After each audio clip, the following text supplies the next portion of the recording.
Wait, what? What? Who's that? Is that? Wait, what? What was the yes? What was that just us yes? here. Yeah. Show. What was that yes that I just heard? Oh, it's the ghost of the Yes Man. Hey, Yes Man. Those Would You Rathers, you watch those, right? Those Would You Rathers, you watch those, right? You saw the one about, the noodle arms and the big old legs or the reverse. You saw that one? I mean, come on. It's legs, right? You got to go with the legs. Strong ass legs. Them squats. Oh. There we go. Thank you to the Yes Man. Woo! Hey, everybody, we did it. Thank you everybody for tuning in. We're going to do some after show. I teased this a little bit because I wasn't sure how long it might be, and I want to give Mike plenty of space. But we got a question for you specifically, Mike. Oh, me? Okay. Oh, yeah. Okay. The email reads, Ola, you should have Mike tell us the story of how he trolled Gary Coleman. Love y'all. What? Oh, okay. Really? Okay. So yeah. So this is the story I tried to tell when you guys did the live night About attack three last bad year brothers we know so well. at South by Southwest. Okay. Yeah. All right. So really, okay. I can. Yeah. This is a crazy Did story. I put you on the spot? We can. Man, No. I can it's tell too the story. epic because I was gonna run to the restroom while you were telling the story, but I'm afraid I'm gonna miss it. Yeah, because it's a pretty crazy story. Like so I was. You want to run to the? Well, no. All right. So I'll tell it as fast as I possibly can. So I came from Universal, and we always pulled pranks on each other, and so I started working at Warner Brothers. And I was working for an executive producer, and I didn't really know the guy, and I heard he was kind of a stick in the mud, and so I was like, well, then let me just prank him a lot. So I sent him an email. I created a Gmail account called I Am TV's Gary Coleman. And I sent him an email saying, hey, I'm Gary Coleman. And now, so we're in the second season of this show. So I sent him an email saying, hey, I'm Gary Coleman, and I've heard about your show, Project Zeta, which he created. He created Project Zeta. Oh no! And I think I'd be a great candidate for the voice of Project Zeta. We're in the second season, right? The voices, and I will be at your studio today at 3 p.m. to talk to you to discuss me playing the role of Project Zeta. So I send that to him. I just send that. Now the show's already out. You already have somebody cast it's already as out. Project Zeta. Season 2. Yeah. And so of course this guy Bob, the executive producer, he comes out and he's talking to my good friend who's the supervising producer. He's like I just got an email from I think Gary Coleman, and he thinks he wants to be the voice of Project Zeta, and he's showing up today at 3 p.m. I'm like, what are we doing? And so I see all this consternation. It's awesome. I'm like, yeah. And they're like, let's just see what happens, So of course, Gary Coleman does not show up at 3 p.m. So then, but our animation studio was at the Glendale Galleria, not at the Warner Brothers lot. So what I said, hey, so the next day I sent an email, hey, I showed up at the Warner Brothers lot, and I said I'm Gary Coleman, and obviously I'm Gary Coleman, and I was expecting to have a meeting, no one knew about it, and I showed up, and what's going on? And I will be there today at 4 p.m. I will be there today at 4 p.m. Please have a pass for me. So now they freak out. And so they find Gary Coleman's representation, and they speak to his agents, and Gary Coleman is, of course, like his agency is like super rinky-dink. So they reach out to his agents and also, I'm going to imagine their agency is not in the business of saying no. Oh yeah, that's exactly right. So they call and everybody's up in arms, and like it literally transcends. It goes all across Warner Brothers Animation. Gary Coleman, what's going on? So leaks to Variety. And of course I told my good friend, the supervisor producer, I'm like, this is what I did. I just want to let you know that I'm doing this. I'm running this prank on Bob, our executive producer. So at some point in time, she gets so embarrassed. She's like, Bob, Mike TV, our new guy, just did all this, right? So So they reach out. So they reach out to Gary Coleman's representation, and they actually hire him to do a voice. They feel so bad that all this chaos is happening that they hire him to do a voice, and they bring him into the studio. So I'm at Warner Brothers, and I'm on the phone negotiating my first record deal. This is my very first. I'm literally negotiating my first record deal. So Gary Coleman walks up to I'm in a cubicle, right? I'm in a cubicle, and Gary Coleman walks up and goes. Like literally, what you talking about, Willis? Like he literally walks up and goes, I heard you're the guy that did this. Wait, he actually said what you talking about, Willis? Well, that'd be weird if in anger he shouted his catchphrase. No, it wasn't in anger because he was hired. He was just, but they were like so literally. Apparently, the entire crew were all hiding around the corner watching me getting like they zinged. set you up to shoot out. Yes, and they're like, oh my God, let's see what happens with Mike and so Gary Coleman walks up, but I'm on the phone negotiating my contract. So Gary Coleman shows up and goes, and he shows up with what, and I do this. Hold on, man, hold on. And I continue the negotiation. You big time Gary Coleman. And so they're like, the whole crew is like, Mike, he's got it. Like, yeah. And so that's like a mega boss ultra neg move. Yeah, like you set up the prank, you end up getting the dude a job. They try to reverse punk you, and you give him the finger while you finish negotiating your first contract. Yeah. And it was awesome because Gary Coleman was so so of course he was like, what the fuck? And then I was like, I'm so sorry, man. I was negotiating my record contract, and he's like, oh, that's great. And then we just became great pals, and then he died. Oh, jeez. Well, bit of a left turn on that. Yeah, dude, Whiskey Wolf has it. That is some big dick energy. Yeah. That is some BDE. There you go. Well, I'm glad we check that out after show. All right, let's take a look at some show titles over at nightattack.showbot.tv. Hey, good episode, everybody. Including Better Than Late Night TV or Mail Order Visible Wife. Better Looking Than Late Night TV that is kind of a BDE title. Now Brian answers emails. Tiger Wife, Bonnie Exotic Tiger Queen, Vaudeville Brushwood, More Professional Than TV featuring Mike TV. Not that hard, Jimmy Fallon. Not that hard, Jimmy. It's just, AFX, I don't know why you did that. A Rift in the Price Tag. I was juggling a lot tonight. I don't know why I was so off. Plenty of Fish. It's Research, Your Honor. Plenty of Fish, PHISH. That's pretty good. Everclear and Orange Rinds. Bigfoot, Social Distancing Champion. Okay. Can I get some sad music? Asks the musical guest. We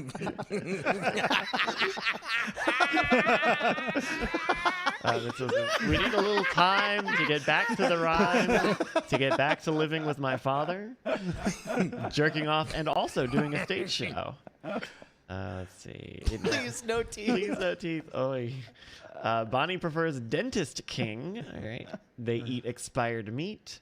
Spoiler. Let's see. Teeth Queen. If you're missing teeth, put that back in. Fuzzball deaths. Let's see. Bigfoot and the Bully. Bigfoot and the Bully. Yeah.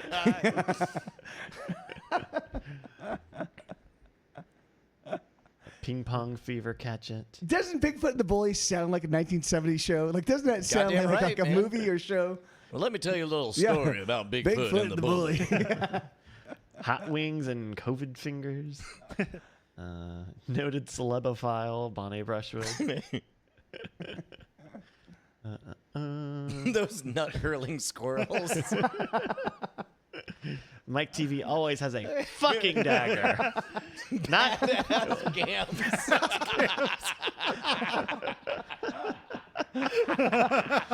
Bryce is a leg man, which is not wrong. Not wrong. Let's see. Clapping, but not with my hands. That's not bad. You can kind of do one of these already. I was in the pool. Magician or dentist or horse jockey. World's greatest spy or horse jockey. Why did everyone think 3 foot tall people can just go rob Spy banks? and rob a bank. or be a super spy. They're going to be 50% better at robbing a bank than a 5 to 6 foot tall person. 50%.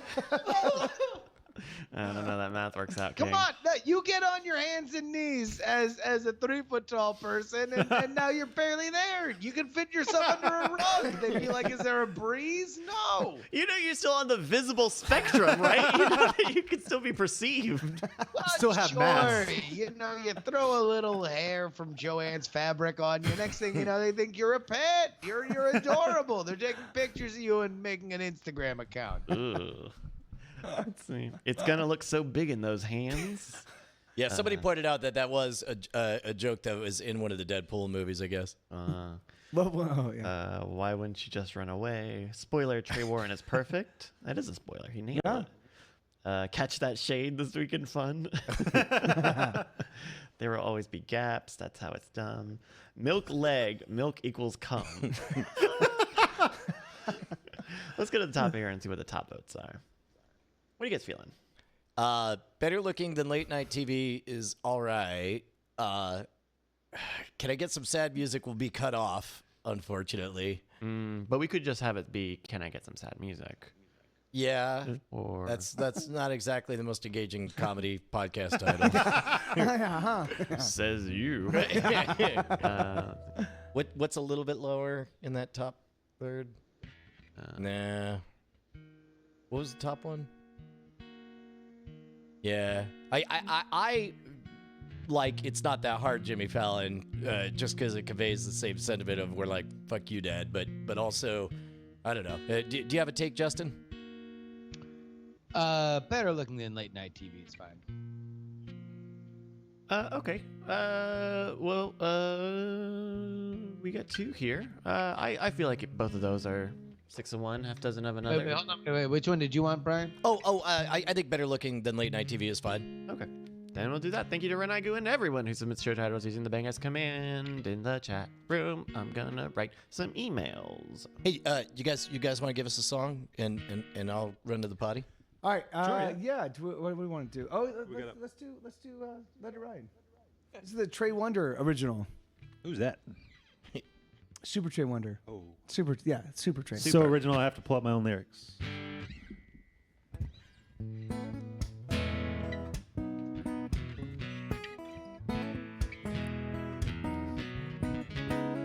You let it ride, oh, you let it ride. You let it ride today. You bet on black and then you don't look back. Oh, you let it ride today. Your life is uncertain. You know that all too well. Just looking for some comfort, but everything hurts like hell. You tried so hard. Everything feels the same every day. So you let it ride, oh, you let it ride. You let it ride today. You bet on black and then you don't look back. Oh, you let it ride today. Oh, you once had everything, but you always wanted more. You thought you had found the one until she walked right out the door. You tried so hard, but money can't buy you everything you want. So you let it ride, oh, you let it ride. You let it ride today. You bet on black and then you don't look back. Oh, you let it ride today. Oh, the wheel it spins after the chips hit the felt. It's all you can do. Oh, your hand's been dealt. There's nothing left to lose. So you let it ride, oh, you let it ride. You let it ride today. You bet on black and then you don't look back. Oh, you let it ride today. You let it ride, oh, you let it ride. You let it ride today. You bet on black and then you don't look back.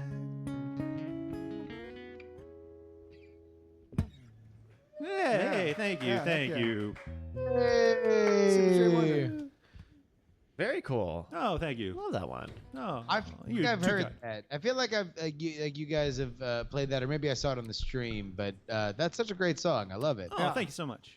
No, tell the origin of that song. I was taking a walk to go watch a movie at the Alamo Drafthouse. I was listening to a podcast, and they were talking about how Norm Macdonald has like lost his fortune multiple times over gambling. Like, What? Apparently, huge gambling addict. And so I wrote a song about it. Yeah. So it's and just knowing that it's so great. Yeah. Like it's awesome. Like it's really I love that song.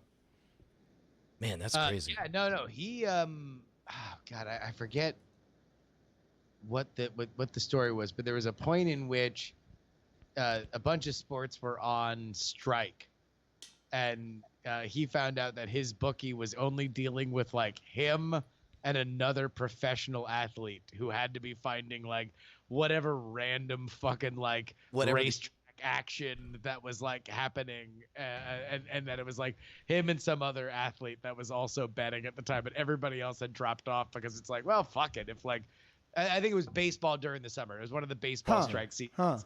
And so there's like jack shit goes on then sports wise. Like all the other leagues are out. And so it was only him and somebody else famous. But Norm Macdonald, fucking problematic. Yeah.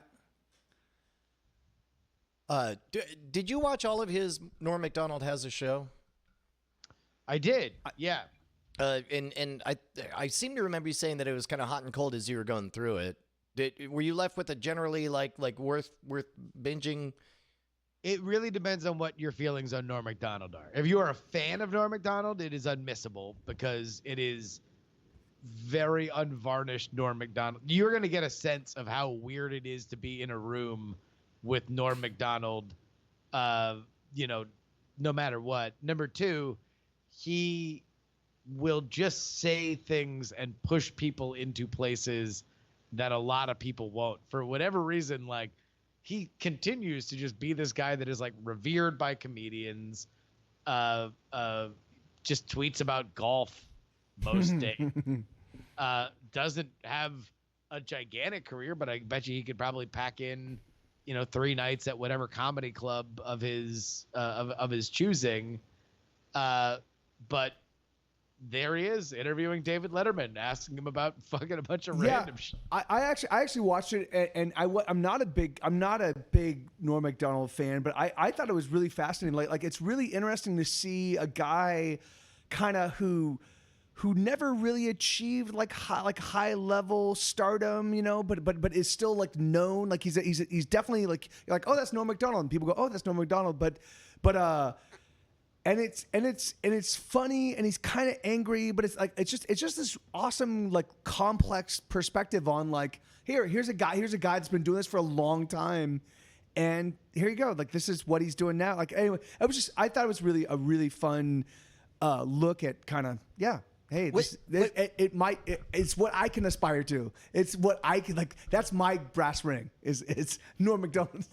What do you think like the definitive Norm Macdonald anything is? Is it just straight up him making OJ jokes on Weekend Update? Like that will be. No, those old Weekend Updates. That's pretty much that's his fastball. Obviously, I don't think anyone's gonna look at Dirty Work and say, no, that's Norm. But a dude I interviewed for PX3, which I interviewed because he went from working for The Blaze to working for the nightly show on a Comedy Central. So he is like written for both sides of the aisle, but he was telling me he was a SNL writer and he only got one joke on Weekend Update, and it was during Norm's thing. And so I'll see if I can remember it, but it was basically like, this week, a 80 gallon tanker of sand was jackknifed on the highway, drawing stiff criticism from people for the ethical treatment of sand. Which it's like he told me that, and I'm like, oh my God, now I know why Norm Macdonald picked it, because you can just hear the joke in his voice. Yeah, amen. Amen. That's awesome. Oh man, what else is going on? In the world? Yeah, Or right now? just full stop. I mean, since the show began, because we already milked, we already farmed all that life material. as we know it is ending, right? Like, yeah, that's like, the world. But we all know that. The world is stopping. I'll tell you, man, I am really stoked to see how many folks are showing up for those happy hours. Good. It seems to be having its intended effect. Awesome. Yeah, and I mean, I think that part of it is a looser format, which I think is kind of instantly recognizable to Brian and I, because that was kind of where we first kind of started screwing around. But also, I think there is just this kind of moment that, as much as it's traumatic, it is memorable. I don't think that anybody's going to forget this month compared to the random months that we have come and go. And I think that for whatever happens, Brian and I will be here trying to make each other laugh and farting digitally on the internet and hoping the other one smells it. Yeah, Healthy Normal asked if I miss performing on stage regularly. I'll tell you what, it is, and you can probably relate to this, Mike. There is nothing quite like the ecstasy of being on tour with a fully booked schedule. From the moment you wake up until the moment you go to bed, there's never one moment in your life that you're not doing exactly what you're supposed to be doing, and you never have to worry about taxes or rent or anything, because at any given moment, it's just doing that thing, you never choose from a menu like that. Amen. Bliss, I is highly addictive. And then on top of that, people clapping for you, and then when you're in the room and you've got them and you have them, you know, weave that spell. You know, they're like that is for me. Like that's a drug. That's a drug that I will never. I love what I do now. I do love it, but that's a drug I cannot replace. Like, now, it's just.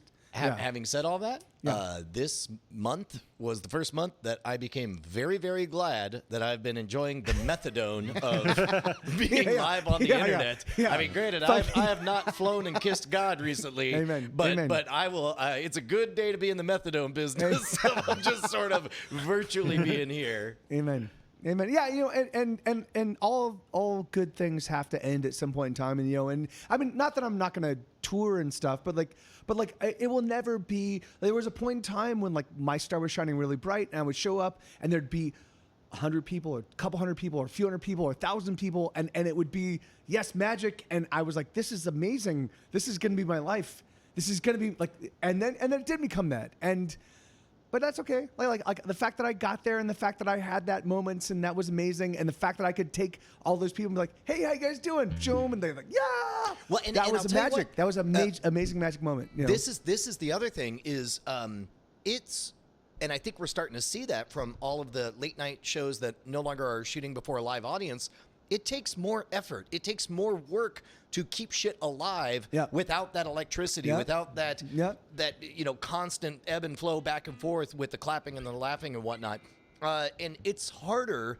And then when it's over, it's not as obvious that you nailed it. You have to look at enough things that, like, oh, people in general seem to like it or whatever, and it's all sort of in the cerebral part of your brain as far instead of the animalistic gut feeling. Yeah. You don't. Which is actually, it's really funny because we were talking about that, like the idea of like streaming. Like there are a lot now, of course. Everybody's stuck at home, and so all of a sudden there's all these people that are performers and musicians, yada yada yada, and they're like, oh, I can do this streaming thing. Yeah, you can. You're like, no, you can't. But you can't really do it. Like, okay, yeah, you can't just take your laptop camera and just turn it on and be like, okay, I mean, yeah, all right, it works. Nobody wants to see Elvis leaning into a camera and go, yeah, you do? Yeah. That's nice. Yeah, and so that's hold on. Am I still on? Hold on. like nobody wants to see that shit. Yeah. And so that is one of the things like that we have learned over the year. I mean, I've been live streaming since Ustream days in 2010. You know, like so it's a very weird. It's a very different thing. Like playing in front of I'm rocking out in front of a screen. I mean, I now I know, now I have a sense that the people that are there. I can feel them, you know, like, but it took a long time to get there, you know? So yeah, it's a really interesting period where I'm looking at like people that are, anyway, yeah, Hey, Justin, from the comments, it looked like you were saying something, but you were either in a Skype hole or muted. No. Oh, okay. Okay. Somebody was. Oh, you're muted. Oh, what's sorry, they were playing along with my bit about me being Elvis as a shitty streamer. Yeah. Yeah, man. Yeah, no, it's tough to bring that energy, but ultimately rewarding because you every night per the podcast numbers every single night we go live with Night Attack is bigger than the biggest live show I ever did, ever. Yeah, and yeah. that's Amen. and so, intellectually I can acknowledge that fact. Still don't feel, forgive me, don't feel quite the same butterflies as about to walk on stage in front of 7,000 people or whatever. I don't think that those are physiological responses that'll never be there for online stuff, like unless you knew that there was like some big stakes, right? Like attached to it, then you might feel it. But I don't know, when you go out and perform live, that they could all be so mad at you that they could rush the stage and kill you. At a certain point, you could have ultimate ecstasy and they could all like fall at your feet and you could be assaulting within hours, or they could tear at your throat and rip out your organs like The Walking Dead. And that'll churn the old guts a little bit, give you the old butterflies and the tumbly. Yeah, I guess that's the other thing I don't necessarily miss is every single show being not a hostile audience, but you having to earn everyone. It's kind of fun to be able to go live to hundreds and thousands of people who already know who you are. That's in fact that for me like for me it was I would always try to identify early on, like with the opening acts, like who was here for Get Set Go, like okay, what people are actually here for us. And it was always really hard when a large swath of the crowd would leave, and of course the hardcore fans would stick around and be like, "Hey guys, all right, here we are. We're the headlining act." That was always a tough time. But but even then, like you become a little bit inured to that when tomorrow it'll be a different city and a different town, and like you're still here doing this one, and you're gonna do your best to conjure that fire. But if it doesn't kindle, then so be it. It's as for me, it was like I just need one person that I could lock eyes with and know like that person. I am doing all of this for that person. Amen. And they're gonna fucking love it. Amen. I always chose somebody that I knew was not into the show. I knew was not paying attention. I'm like, I'm gonna make that person pay attention and I'm gonna get them excited about it. And that was my goal. And it worked 85% of the time. And the 15% I had them killed. Well, myself, the 50% I stabbed where them it with my doesn't dagger. land, it's like your brain is pretty good at massaging out those stories. They don't make the cut in the long-term memory bin. Yeah, and then there's also later on, there were how can I put it? Like the best gigs. Deep in my heart, I knew nobody was there to see me, and really anybody could have just melted faces at it. They were there because it was Parents' Weekend, and it was just before the food thing, and there were 1,200 people, and they were told that something amazing was going to happen, and so they were all primed for it, and whatever you said was just instantly funny, hilarious, everything moved, and you had the right energy, and those are great gigs. But then also, it's how can I put it? I was never certain of how earned that that energy was. Yeah, and actually, really, that's the crazy thing for me. Like, I liked the fight. I liked having to sell a room because when I knew I sold them, when I knew afterwards, when I saw all the other bands, no one was paying attention, and everybody's like, there's a lot of people and no one's paying attention, and then we show up, and then people walk up to me afterwards and they're like, dude, that was a great show. I'm like, yeah, Odelay. Like, there you go. That's right. I got you. Yo. Yeah, that's for whatever reason. I like the struggle. I like dealing with hostile rooms just to like convert them into that was an amazing show. Yes, Odelay. I've been doing this a long time, motherfuckers. Yeah. I always liked opening more than closing. Oh yeah. Headlining. Closing's where the pressure was at. Yeah, headlining is not all it's cracked up to be. And I mean, it can be fun if it's. For me, I like headlining if they give me the room and they let me do my thing for a long time. Like I can just we play a set, and then I like taking requests, and I like taking requests for a long time. So people are like, "Oh my God, this guy can play literally hundreds of songs." So I'm like, "Yeah, I can. Here you go." But that happened 15 times, 20 times. It's not. It wasn't a lot, and that breaks my heart because I think I could have put on so many better shows for the people that showed up if the venue was cool with it, but they just weren't. It's their fault. Yeah, amen. Yeah, dicks. Man, what else we got in the tank? I think we're coasting a little bit on fumes. Okay. What time did you start today, Justin? I think I was on the internet first streamed first at 10 local. Oh. But that's what it is, babe. What else are you gonna do? Your computer is the equivalent of our show, where it's like, where else you gonna go? This is it. This is it. This is the pinnacle of live entertainment. Ooh, Hearthstone talk. We got a new ladder tomorrow. Oh, really? Yeah, they're breaking the entire form of the ladder. They're making it so there's like what 50 levels now or something. Oh, wow. Crazy. It's all of a sudden a big difference between. Oh no, they're introducing like a bronze, silver, gold, platinum. Yeah. Like They didn't already have that? No.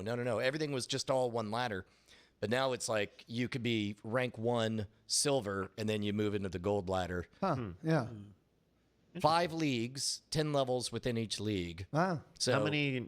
When there was one ladder, how many levels were there before you hit the other thing? I think it was 50, all just in one thing. Now they're just sort of breaking it out into individual leagues with lots of stars.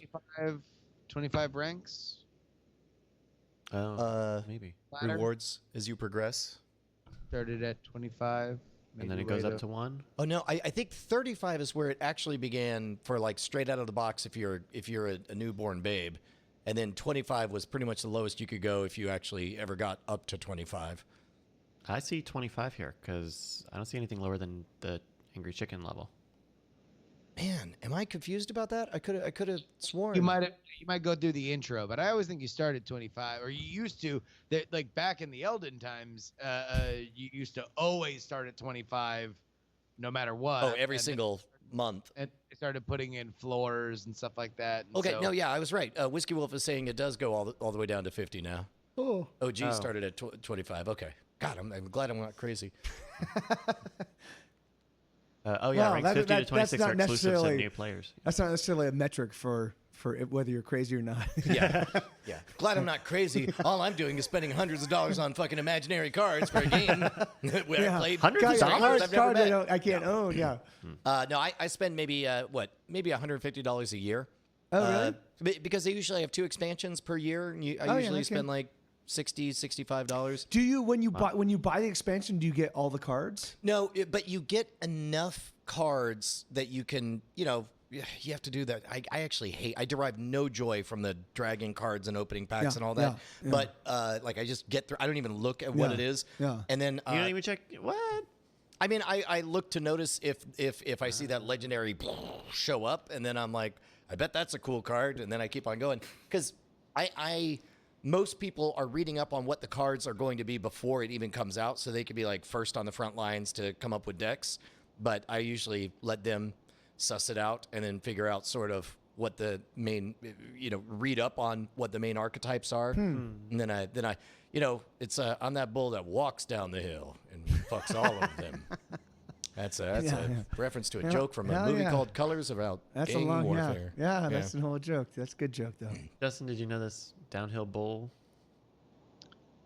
What? That's the one with the bull, right? And there's the young bull and the old bull, and Yeah. the young bull's like, "Hey, Dad, let's head down there and go fuck one of those cows." Let's run down there and fuck one of them cows. And Dad's okay, like, boomer, and goes on TikTok and spends their time. "That's learning exactly the dances joke. and That's so crazy. figuring That's out all exactly the the joke." TikTok stuff, and It's- then next thing you know, the old bull comes around and says, "Where's your 401k?" And then the young bull's like, "Fuck, the market's in the tank, you old piece of shit." And then the old bull says, "I'm not a bull at all," and it's Theodore Roosevelt. Wow, man. Yeah, that's perfect. You got it. You got it in one, man. That's the joke. That's the entire joke. I thought you would think it would be a bear in disguise and really get a second layer on there. But. Yeah. Well, I mean, I don't know. Fucking maybe. All right, I think we're killing it with this with this Hearthstone bear bull fucking talk. Special thanks. What do you guys? Oh, we forgot to ask what to promote. Twitch.tv/MikeTV live, right? Yeah. So I mean, of course, I'm still streaming all the time. Yeah, and I'm also hostile to growth and awesome things and making money, like all the things that you would expect. I'm hostile to, yeah. But I have a great time, and I love my people, and you're always welcome. I love you guys, the Diamond Club. You are my people. I love you with all my heart, and you're always welcome. And show up, yeah, because I do it all the time. I'm always making music for you in your faces, right here, right now. Goddamn right. All right. Yeah. Well, then I guess let's go ahead and wrap it up. Thank you so much, beautiful people. Love you guys. All right. See you guys later. Adios. See you tomorrow. Adios, Kimasabis.